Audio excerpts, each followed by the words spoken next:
At just before 7 o'clock on an ordinary weekday morning, people in Hainault thought they were witnessing an accident because a van had crashed into a house.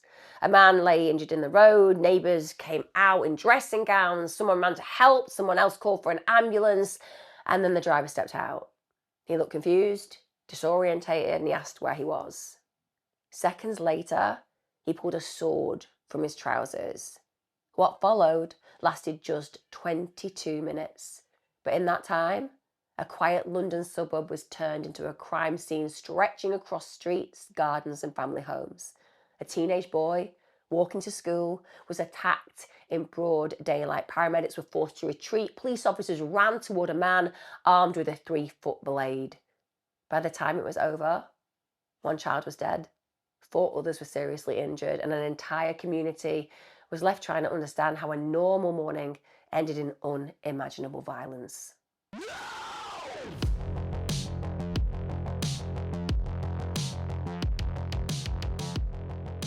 Hi guys, thank you for joining me. Today's case is absolutely heartbreaking and devastating on every single level, and it just reminds you that even when you believe that you are safe, sometimes these extraordinarily terrible things can happen. No matter where you are, what you are doing, in broad daylight, these horrors can play out. And in this case, it's so sad because a teenage boy who deserved his future had it stolen. Let's talk about the 30th of April. It's around 6:50 a.m. in the morning in 2024. Residents near Lane Court in Hainault, northeast London, they're basically awakened because of these really terrifying loud screams. And it turns out that a grey Ford Transit van's crashed into a house, and when they crashed into the house, they've also hit a 30-year-old pedestrian in their path. Neighbours are stunned, and even though this is horrific to view, what they are believing is that this is a road traffic accident, so they immediately rush over to help the driver and, of course, the injured party.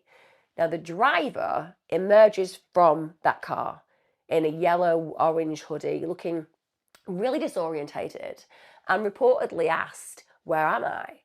But then, to the horror of those people genuinely trying to help, this particular individual draws a long blade. In fact, it's described by witnesses as a samurai sword.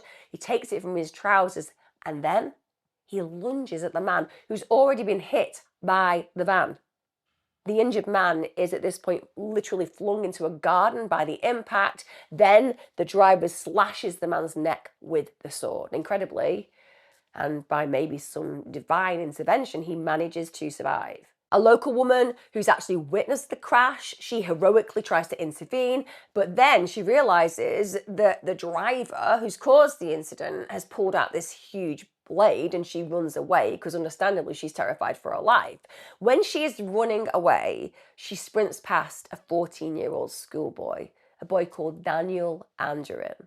He's just walking to school in his PE kit, and she just tells him to run. But just like so many teenagers these days, Daniel is wearing headphones so lightly you couldn't hear her, and often children and young people, they are aware of their surroundings, but at the same time they feel kind of awkward about interactions, and this adult's running past you saying something to you when you've got your earphones on. Even if you hear them saying run, the chances are you're going to think to yourself, maybe this person's just got some issues, and because of that awkwardness and that lack of wanting to engage with an adult in that situation, you just put your head down, you move forward. You don't think that something terrible is going to play out in the next moments. But because of that, because he doesn't run, the driver gets to him, catches up to where he is, swings the sword at 14-year-old Daniel's neck, and just causes a massive slash wound.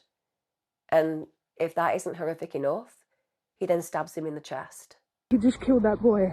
He just killed him right outside my house. Now, a few brave witnesses, they run to Daniel's aid. This is once the driver's moved on, and they're just trying desperately to help him. James Fernando, who's a local resident, said that as Daniel literally turned round, he struck on the face and basically the neck, and he said that he felt that he was dead on the spot. And he even said it was so traumatizing that I can't stop seeing the boy's face, which is 100% understandable. Imagine that scene. Imagine witnessing a child being murdered.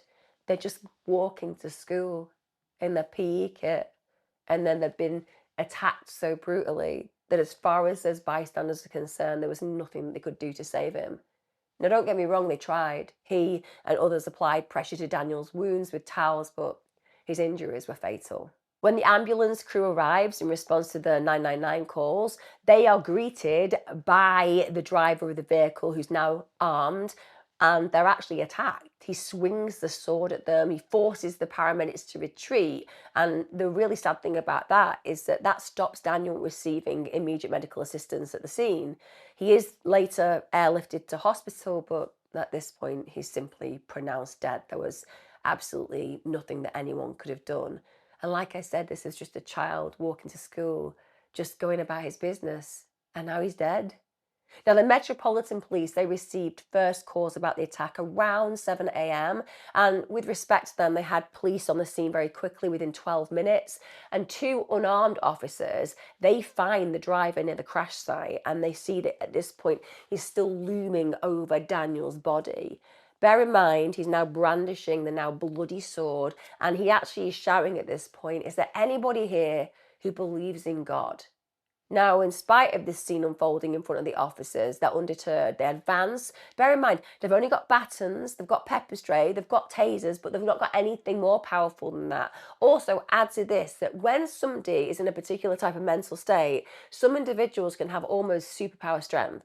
So even a taser that would ordinarily take out an average human being, that can sometimes be quite redundant in these situations. But nonetheless, in spite of that, the officers go towards him. And then the driver lunges at PC Yasmin Meckham Whitefield, hits her in the arm. Police officer stopped! Police officer stopped! Stop! And with respect, that injury nearly severed her hand. She narrowly avoided another attack. She does manage to deploy CS spray in his face. That does briefly blind him, but now she's very badly injured. Amidst that chaos, people are obviously horrified about what's happening. So there is a lot of noise around this situation. Because of that, the attacker then breaks free, bolts, heads through back gardens toward Hainault underground station, because the only thing that is on this attacker's mind is escape. So he just goes for it. He doesn't want to get caught. This is not somebody who wants to take accountability for the horror that's just played out. And he's actually seen scaling fences, sprinting across garage roofs. He's bursting into at least one home as he tries to escape capture. And one of the officers was repeatedly yelling to members of the public, make sure your doors are locked, because clearly he's armed, he's dangerous, he's lethal. He's killed a 14-year-old boy already. He's almost taken the hand off a police officer. So he's going to have no issue whatsoever using the weapon against an unsuspecting household member who may have a door open. Now, unfortunately, in one house on New North Road, the attacker slips in through an open back door. It's one of the reasons why we always say, if you want to prevent crimes happening to you, always be vigilant about locking your doors and windows. You shouldn't have to do that. It's not about victim blaming. It's just a reality. Opportunists, criminals, will use that against you. Now, inside that home, he finds 35-year-old Henry de los Rios Polania and his wife, Cindy Arias. They're both asleep in bed. They've got their 4-year-old child. Imagine how terrifying that is. You wake up and there is a man with this huge machete sword just standing in your bedroom. You know you've got a 4-year-old child to protect. As a man, you know you've got a wife to protect. You're not armed. This person is clearly dangerous. Just to come round to that, to wake up from your slumber to this horrific scene in front of you. And then it gets even worse because that man attacks the couple with a sword. Now, Henry is just a hero beyond belief. He shields his wife, he shields his child. He ends up sustaining a really deep laceration to his arm and hand as he fights the intruder off, but he fights that intruder off. He loses a huge amount of blood. In fact, he suffers really serious hand injuries. Those hand injuries will require extensive surgery going forward. And understandably, the family actually hailed Henry as our hero, but I think we can all agree Henry is a hero, full stop. Now, their lives were spared when the 4-year-old began crying in terror. And at that point, for whatever reason, the attacker hesitated and then flees the home. Now, officers finally managed to corner the attacker in a residential driveway on Thurlow Gardens. This is around 7:22 a.m. in the morning. There, Inspector Malloy Campbell confronts him, charging with his baton, but the attacker just goes for him, slashes his hand, inflicts a severe injury, again requiring surgery. How many people is this man attacking? And he's not afraid to cause serious injury. We know he's killed, but it seems like he's completely happy to kill again. At this point, officers deploy tasers. That does actually drop the attacker to the ground. He just tried to get up, but then fortunately, he is literally swarmed by a surge of backup officers. And the officer then shouts, "Suspect contained," and manages to disarm the man. That attacker was arrested exactly 22 minutes after the first emergency call. At least 20 officers were involved in that chase. And the destruction that played out in those 22 minutes is catastrophic on all levels. Bear in mind, we're talking about a 14-year-old boy, Daniel Anjorin. Just this innocent 14-year-old kid in his PE kit walking to school. Daniel attended Bancroft School in Woodford Green. It's a gorgeous school. It's a really nice private school. And he'd been a student at Bancroft since the age of 7. It's one of those places that you know your child is going to get an excellent education at. And that school actually released a statement calling Daniel a true scholar. This kid was super bright. They also said he demonstrated commendable dedication to his academic pursuits. They said his positive nature and gentle character will leave a lasting impact on all of us. And his friends said Daniel just loved life, but in particular, he loved sports and music. He was a massive Arsenal fan. He was also engaged in church activities with his family. And his parents said Daniel was a wonderful child, well loved, hardworking. Daniel had an eldest brother who will no longer get to watch his younger brother go through the first that he himself does. And that's something that's stolen from the entire family. And like I said, to bring it back into sharp focus, this was a child completely unrelated to the perpetrator, just walking to school. The community was so blindsided and so devastated by his loss, they actually organised a candlelight vigil at the Hainault underground station car park. This was close to the crime scene. They wanted to honour Daniel's memory, and rightly so. In fact, on the 5th of May 2024, more than 300 people attended. Don't get me wrong, Daniel's immediate family didn't attend because when it comes down to it, they are going to be so traumatised that even though you can get support from community around you, the reality is for many people, grief just feels really private. They need to do it by themselves. In fact, a 17-year-old neighbour, Harris, told the press that literally hundreds gathered at that vigil. They said he was a kid that was never in any type of trouble. I'm not just saying that. He never did anything wrong. He focused on school. He got good grades. He went to church. He is an example, isn't he, of what we want for our children. Daniel literally exemplifies the dreams that all parents have for their child to feel part of a wider community in church, for a child to sustain themselves academically and succeed, for a child to be a good kid. Daniel was all of those things. Another thing that happened in testament to Daniel's memories, on the 4th of May 2024, Arsenal, his beloved football team, they projected Daniel's photo onto the big screen at Emirates Stadium before their home game.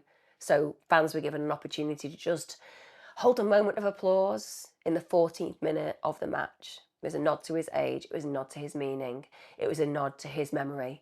There was a banner, in fact, that read "R.I.P. Daniel," that was unfurled in the stands.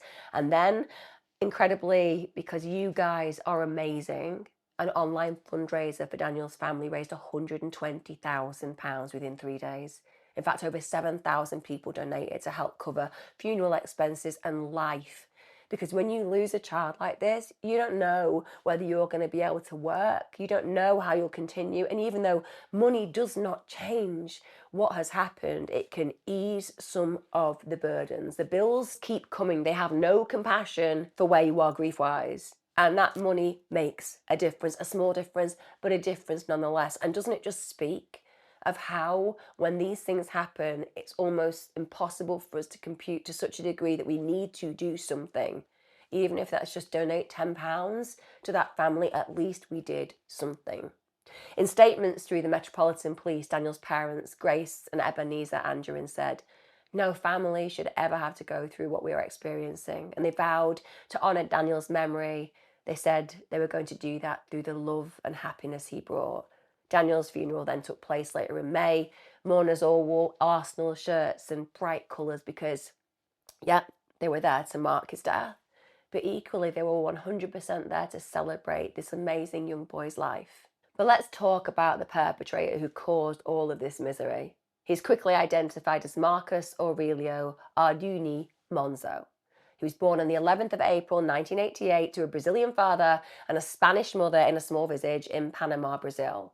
Monzo moved often in early adulthood, so he went to university in Brazil. He studied business. He briefly ran a retail business with his brother Eduardo. Then he moved to New Hampshire, USA.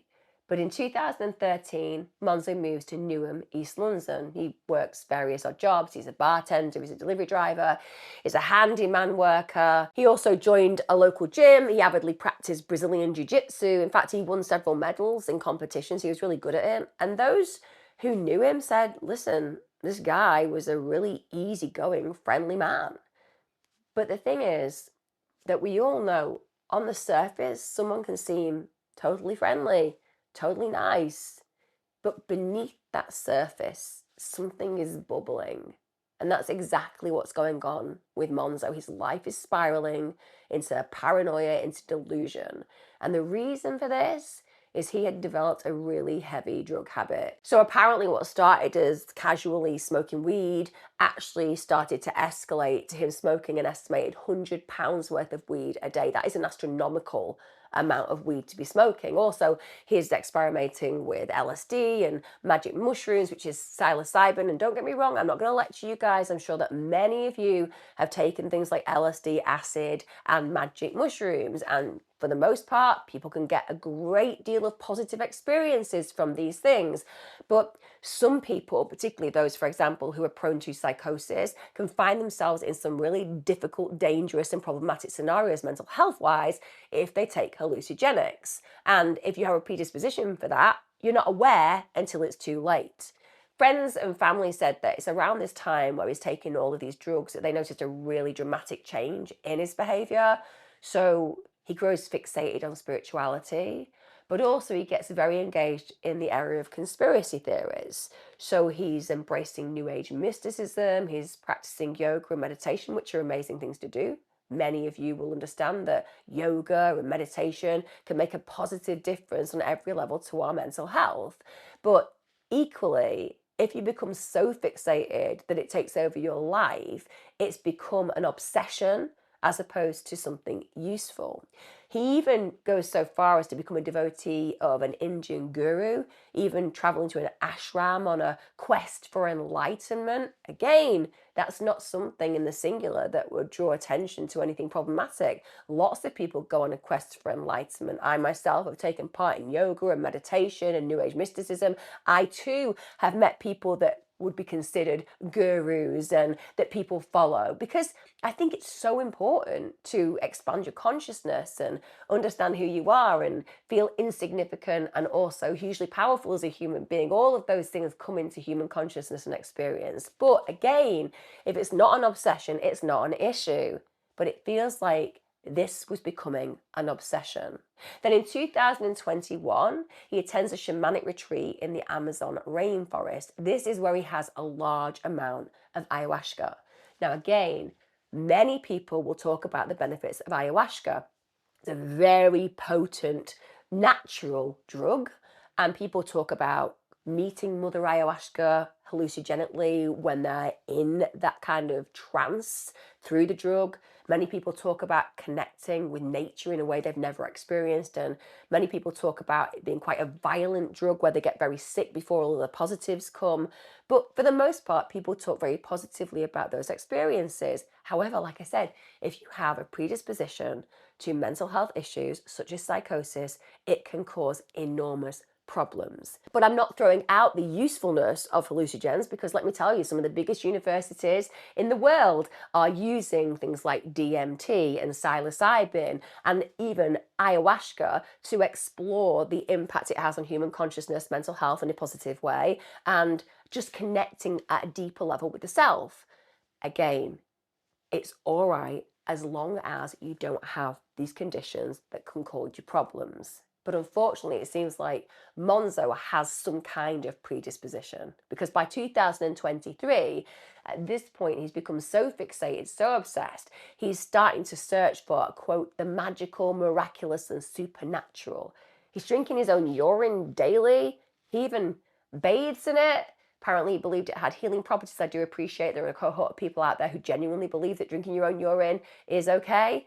For me, personally, I think it's coming out of your body for a reason. I really don't want to put it back in there. And even if I were to imagine that drinking my own urine was a positive thing, I'm going to draw the line at bathing in it. Because I don't know about you, it smells a little bit, doesn't it? Particularly if you've had something like asparagus. So maybe avoid doing things like that. But again, what is that telling you about his mental health level? It's telling you that he's become obsessive, fixated, and he's going to extremes. And that's usually indicative of something that's going on beneath the surface. If somebody is controlling their world in such a way, often it's because beneath the surface there is a lack of control. And they're concerned about that, so they're trying to do things in an almost obsessive fashion. Also, he was attending breatharian festivals. Now, I am going to say where I am on breatharians. Breatharians apparently can live without food and can live without water. Said no one in their right mind. I get it. They exist. I've heard of them. I've read about them. Breatharians, they've done interviews. They say we don't eat, we don't drink. They just can live without food. And the idea that that is possible is ludicrous. You are a human being. You cannot survive on energy levels, which is what you try to say you're surviving on as a breatharian. The reality is breathing and being connected to the higher energy levels in our consciousness and in the world around us is going to leave you dead. Simple as that. You're going to be a non-breatharian. You're going to be a deadarian. But nonetheless, again, he's going to these extreme things to explore all of these new evolving ideas that, with respect, can cause more problems than they do good. Also, he was getting really into anti-medical ideas. Again, I don't think getting into anti-medical ideas is a terrible idea, because a lot of the time it means going for a more natural cohort of opportunities to heal yourself. But what I am saying is, when it comes down to things like breatharians, just it defies logic. Also, he did believe that the earth was flat. He also felt that 9/11 and the sinking of the Titanic were fate. And he also believed that the world is secretly ruled by shape-shifting lizard people led by the Pope. I don't know. I don't know. Maybe he's got some truth somewhere in that stuff. I don't know. For me, it does sound weird that anybody could have those ideas. But I do know really bright people who feel that that could be real.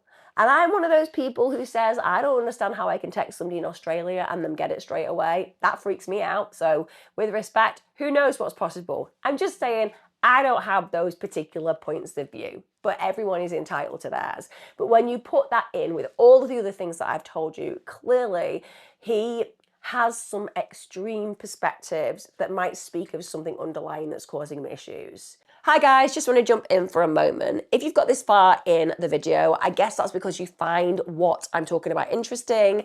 If you do, please would you take a moment to subscribe, give me a like, and if you want more of my content, then you can get it on my YouTube membership. Thanks so much for your support. Now, Elizabeth Bananuku, this is somebody who hired Monzo for an odd job.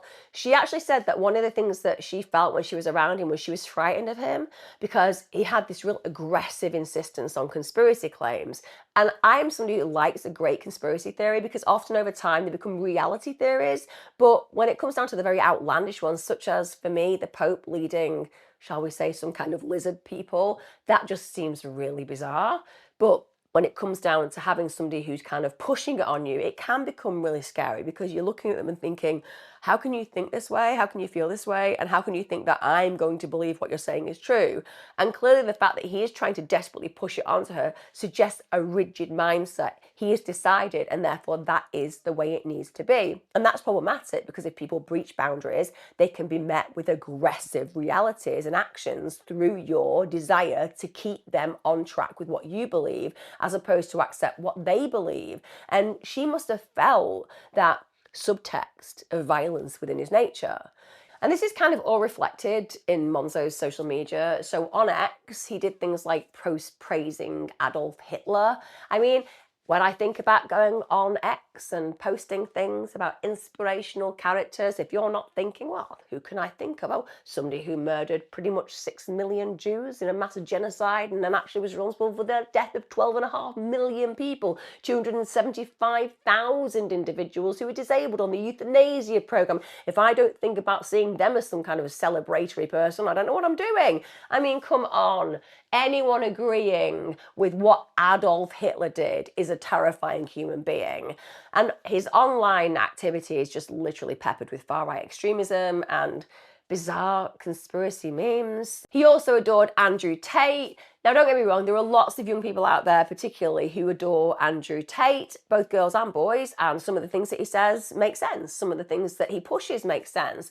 But equally, there are some really dark things that he's talked about, particularly when it comes down to how women should be. So again, it's not necessarily healthy when somebody is looking at these kind of posts, when you think about the backdrop of what I've talked about so far regarding Monzo's behaviour.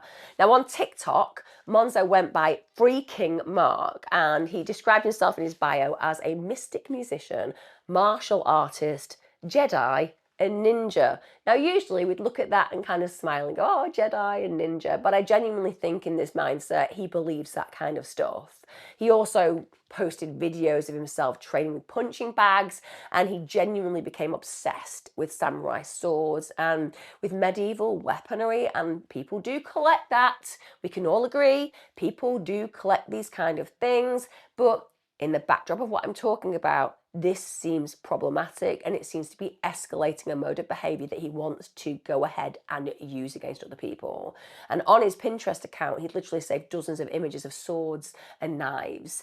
I am one of those people as well that if I had a friend and I was like, I'm just going to go on the Pinterest, maybe I can look at some interior design. Maybe they've got some ideas for a nice sideboard in my lounge. And I was like, oh, it's just samurai swords and really terrifying knives. I'd be like, we need to sit down and have a conversation. I get that some people are obsessed with collecting things because they just like that particular area of the world, an area of interest. But personally, I think when somebody has this kind of obsession around these things, it's usually telling a darker story. Also, when it comes down to the fact that he purchased several swords online in the weeks before the attack, it kind of plays into that escalation of what he wants to do. He literally spent hundreds on samurai-style blades, and virtually no oversight or background checks happen when people do that. So people can just go ahead and get these very dangerous items. They can say that they want them on the walls because they want them to look pretty. And I think to myself, do you actually need the real bladed article? Because you can get fake ones that look exactly the same. The difference is if somebody breaks into your home, you won't pull it off the wall and slice them in half or have that happen to you. Just throwing it out there. Now, one video that was recorded literally about 2 weeks before the attack, Monzo's filming himself doing an unboxing of a newly acquired sword, and he actually proclaims during that video to do ninja stuff. That's the intention. He's going to do ninja stuff. And the truth is he is. And this just came through the post. And this is very ninja stuff. You're all going to have to take a deep breath when I tell you this new piece of information, because it's really harrowing and it's really telling, and it's talking of darkness within this man. It's the only way I can describe it. There is something deeply dark within this man because he kills his own pet cat. This is shortly before the rampage he goes on. But he doesn't just kill his pet cat. Just put that into context. We're talking about an animal that you've brought into your home, an animal that you fed, an animal who's crawled upon you, that you stroked, an animal that's great for stress release. Cats and dogs are. So this is an animal that should have a strong bond with their owner and vice versa. He doesn't just kill this animal. He skins the cat. He debones the cat. Then he stores his pet cat's carcass in the back of his van. In fact, police also recovered a katana and a small tanto sword from his van and home. This is alongside the samurai sword that he actually used in the attack. And the belief is that they were used to do what I've just talked about. Now, before April 2024, it's worth noting that in spite of what I've just described regarding this spiraling of behaviour and this grotesqueness of the attack that was carried out on poor Daniel, and of course even his own cat and all those who were injured when they were trying to aid what was happening in those moments, when we look at his background, it kind of stands out because there isn't one known to police. He literally has had extensive checks that have turned up no record of any prior incidents or any prior complaints involving him, no criminal history, wasn't on any watch lists. None of his victims that day had ever even met Monzo before. And when you think about, shall we say, acts of terrorism, so you think about the Manchester Arena bomb that happened just down the road from where I am, the horrible loss of life that happened there. When we look in the backgrounds of the man who actually blew himself up and those who helped to prepare what happened, there is such an extensive background when it comes down to being in places they shouldn't have been, training in camps they shouldn't have been attending, and so on and so forth. So you can kind of build a picture.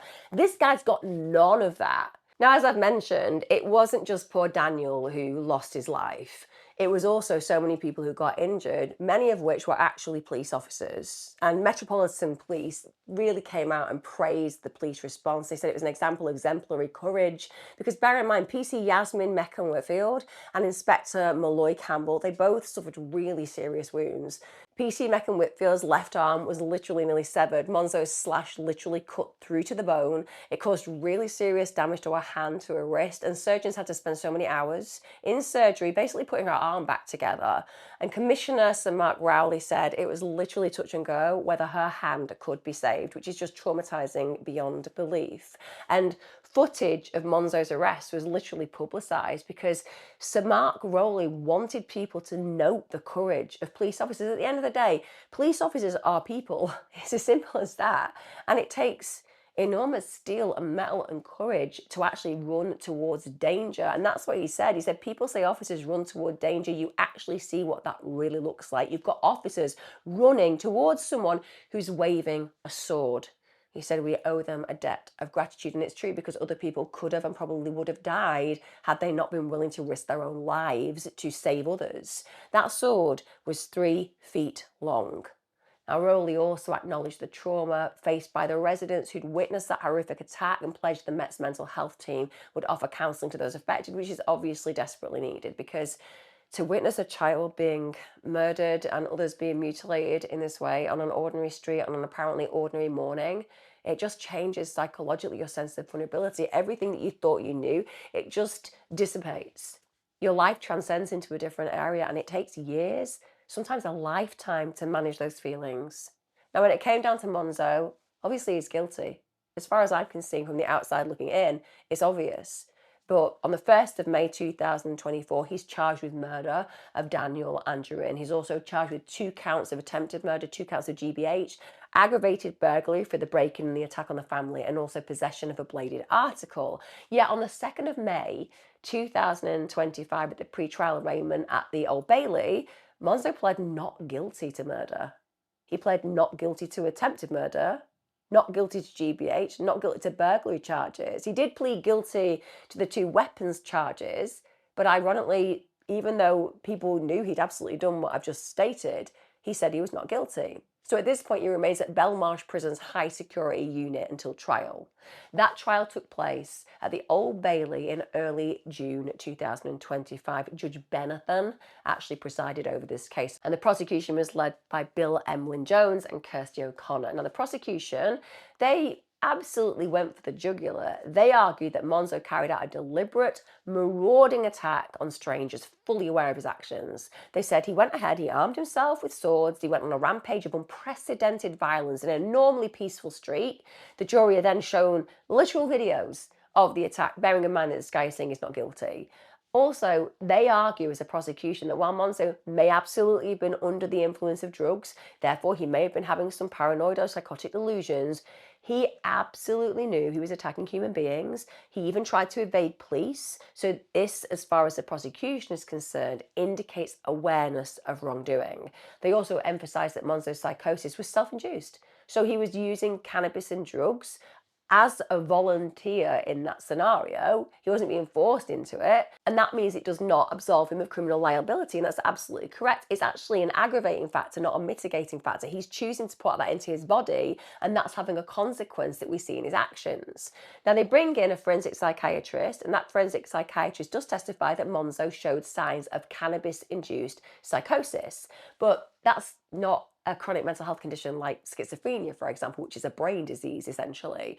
So this forensic psychiatrist is basically telling the court this was a transient condition and it was triggered by the drug use, the intoxication psychosis, essentially. Now, the jury also heard from PC Meckham-Whitfield. The jury was shown pictures of her injuries pre and post surgery. She has got horrendous injuries, they're so severe. She's got deep trauma, and she's had to have a series of operations that haven't actually fully restored use of her left arm. Bear in mind, she's a police officer. It's essential for her duty. And she actually listed to the court just numerous ways that her life has become poorer and the things that she's no longer able to enjoy because of the crime. Then they bring in Henry de los Rios Polania. He was the individual whose house was broken into, and over a year later, he's still waiting for further surgery on his hand. He suffers from severe anxiety, panic attacks, he's unable to return to work.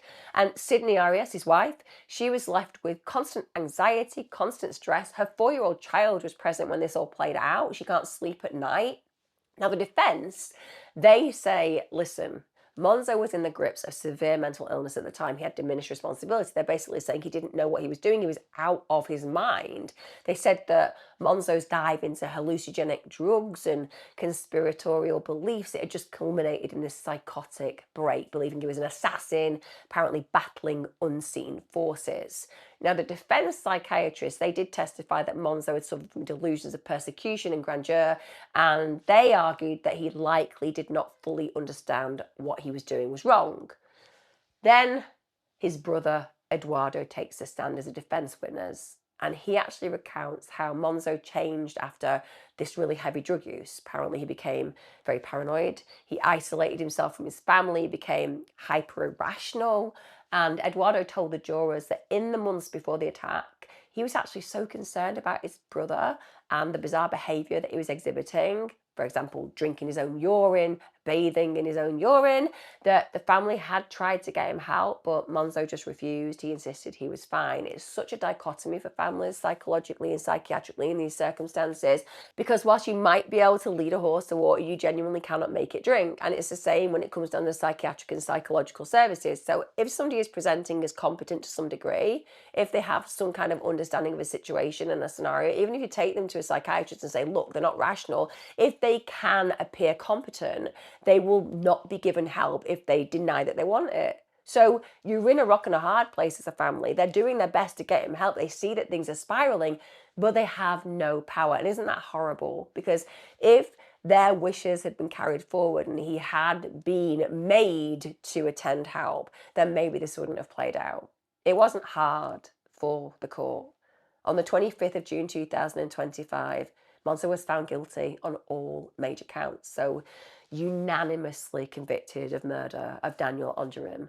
3 counts of attempted murder, 1 count of wounding with intent, aggravated burglary, and also possession of article with a blade or point. When it came down to the sentencing that happened on the 27th of June 2025, he was sentenced in the historic and very famous Old Bailey in London, and Judge Benathan condemned Monzo's actions as wicked. He said, a peaceful scene was devastated as members of the public were attacked, police officers were gravely injured, a couple were terrified in their own home, and a clever, talented, much loved young boy was killed by a savage blow with a sword. You, Marcus Ardinu Monzo, did all of that. Then the victim impact statements arrived. Ebenezer Anjorin, Daniel's absolutely adoring dad, described the moments following the attack. He says he ran across the road to a hunched up body. It was his son's body. He said he didn't initially realise it was Daniel until he recognised his school sports clothing he was wearing. How do we even compute what his father went through? He runs to that scene, probably wanting to help. And not only does he realise that the victim can't be helped, he realises that the victim is his son, who he can no longer help. He talked about how Daniel was gifted. He'd been recently selected by his school to attend an excursion to the University of Cambridge because that was going to be his future. His dad said Daniel had so much potential to excel. No family should have to go through this. And he rightly said that he believes that Monzo is a danger to society. Apparently he's shown no remorse. He's not apologised for what he'd done. And let's just put it into context. If you were somebody who had carried out these attacks during delusions, when you'd had a psychotic break, the moment that you come to your senses, the moment you realise the horror that has unfolded because of your actions, the minute you realise what you have done, what you have cost other families, surely in that moment, you're going to say, I'm so sorry. I didn't know what I was doing. You're going to stand there and take responsibility and accountability whilst also acknowledging that you didn't know what you were doing, but that you are deeply sorry for the actions that have caused the losses. He hasn't done that. Then another victim, Henry de los Rios Polanio, read out his victim impact statement. He said, the day of the attack was one that changed my life. Said he was left with trauma that he never asked for. Said he's not just a victim, but a survivor, but he's having to learn how to live again. He isn't able to return to work. He's dealing with PTSD and panic attacks. That his world feels smaller, less secure. There's not a single day, he says, when he doesn't feel the impact of what happened. Inspector Malloy Campbell said in his own impact statement, which he bravely delivered by himself, dressed in his uniform, he told the court that the memory of the radio transmission on the day of the attack still makes him shiver. He said it wasn't normal police talk, but panic and fear. He describes remembering losing a huge amount of blood, said his hand now remains tender, it's easily hurt, but he addressed Monzo directly to say his actions have not and will not suppress the determination of him and his officers to maintain the high standards expected of them by the public. The judge intervened at this point to say that in his view, you can be incredibly proud. And I'm sure that every single one of us listening to this right now feels incredibly proud of those actions. Judge Benatham imposed a life sentence, said that there's going to be a minimum of 40 years served before even the possibility of parole. That means that Monzo's going to be in his late 70s by his earliest time of release. That's if he's ever released. And if he is released, he's going to remain on licence for the rest of his life. The CPS released a statement after the verdict saying Monzo will spend most, if not all, of the rest of his life in prison, and that is only fitting for the wickedness of his actions. I'd love to know your thoughts on this. Do any of you feel a level of empathy and sympathy for Monzo because he was under the influence of drugs? Do you believe that he didn't know what he was doing? Or do you believe what the CPS, what the jury, what the prosecution say, which is that he did know because he tried to get away with it? He did know because he tried to, for example, get rid of a weapon and he tried to evade capture. Or do you feel that maybe it is possible he had a full psychotic break, and within that full psychotic break, yes, it was drug-induced, but he genuinely didn't know what he was doing? Equally, if that's the case, then why wouldn't he apologise? Why wouldn't he show remorse? Is it possible that there was a predilection within him? That there was a almost predestined potential for him to go ahead and carry out these unspeakable actions given the right set of circumstances, the right activation factors? Is that actually what led to the horror that unfolded in this awful case? Poor Daniel. I think about him.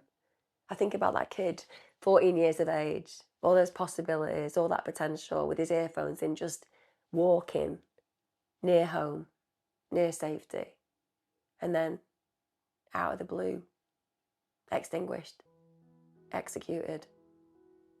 The only thing I hope is that first strike was like a bolt out of the blue, and then he was just in bliss. That there was no acknowledgement of what happened. Just death in an instant and bliss for an eternity. Take care, guys. Look after yourselves. I'll see you again next time.